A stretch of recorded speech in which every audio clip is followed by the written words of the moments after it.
people will use all sorts of terms, but those terms don't denote what's exactly going on. The conflict in Northern Ireland between Catholics and Protestants is not primarily a religious conflict. It's given that terminology, but what you have are two different peoples with two different ways of living, two different folk ways, and so calling it Catholic versus Protestant simply makes it easier.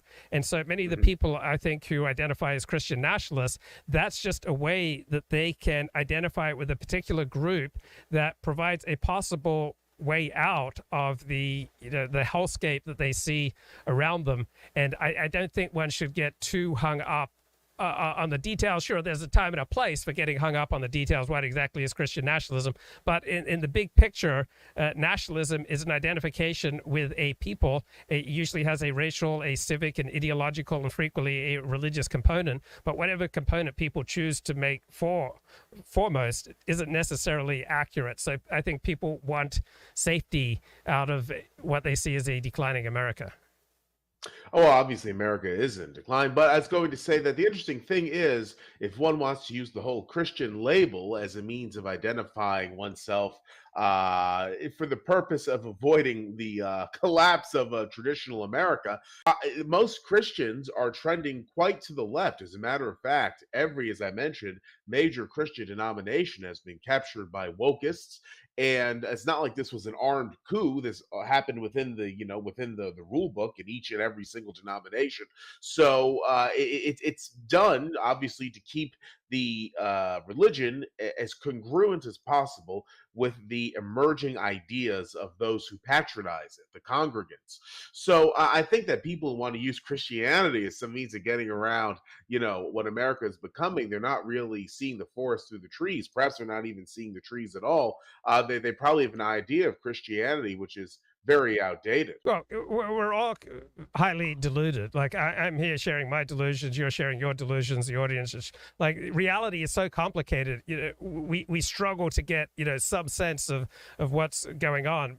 So yeah, we're all filled with delusions, but I don't think that Christianity is as left-wing as you say. There are elements of it that are left-wing, but if you told me that someone read his Bible every day, I would say that the odds are above 60% that he's going to vote Republican. Evangelical Christians were Donald Trump's strongest supporters. About approximately 70% of them voted Republican. Donald Trump made an explicit deal with evangelical Christians. He told them in a church in Iowa back in early 2016, I believe, if I enter the White House, Christianity will have power. And so evangelical Christians in particular did a deal with Donald Trump. They didn't focus on his infidelity and his divorces and all that was gross and atheist about him. They focused on, this is a man who will give Christianity power, who appointed 3 Supreme Court justices to overturn Roe v. Wade, which is what many Christians like. This was a really big deal for them. So yeah, it's complicated, but there's nothing inherently left or right about Christianity. Christianity for millennia, for hundreds and hundreds of years, acted as a vehicle for racial nationalism and civic nationalism. So Christianity wasn't always this wimpy liberal thing that we see now. I was just reading a book on the history of England, and it is by Peter Ackroyd, a foundation, the history of England from its earliest beginnings to the Tudors. And so from year 400 until maybe 1700, Christianity was a major force in English nationalism. Like, the kings were aware of the advantages of the Christian faith. It was more effective than the alternatives. The Roman Catholic Church preferred the rule of strong kings and unified governments. It made the work of religious control much easier. The priests were the literate members of the kingdom. They were the ones drawing up legal documents and title deeds and proclaiming what the law was.